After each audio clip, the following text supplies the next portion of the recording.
are always trying to show different relationships at different stages. That's right. Going in different directions. And so the trajectory of those relationships sort of, in a lot of ways, it sounds so cheesy to say that, like, they tell us where they want to go. But we knew that Esther was going to be having a bit of a crisis. Yeah. Mm-hmm.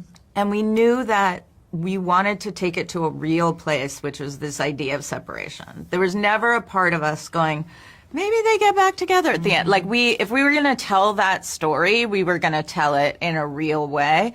And it is, as you said, sort of not the opposite, but a different version of what happens to Noah and Joanne. And I think certainly we were aiming for the two things we were aiming for, and they worked parallel in a nice way, as you point out. But don't you think when we were in the room, there was something that kept coming up when we started talking about Purim as a sort of central point in episode 6, and we were looking up the story of Purim and the characters of Purim, and Queen Esther is what a lot of people dress up as in Purim, and it just happens to be Esther's It's name. like the lead role in Purim, Yeah. if you don't know. And someone came up with this line that, oh, Esther doesn't want to be Esther. How interesting. Because she always dresses up as Esther, and this year she doesn't want to be Esther.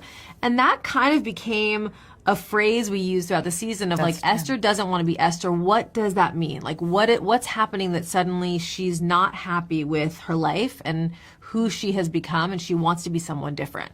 And I think it's fair to say that the sort of magical romance of Noah and Joanne makes other people around them in their orbit question their relationships. Sometimes that happens. You see people who are just madly in love, and it makes you kind of go, oh, did I miss something? Were we like that? Could we be like that? It really makes everyone question it. So that was a thing we knew that we wanted to talk about, was that idea of how did their love shake up the relationships around them.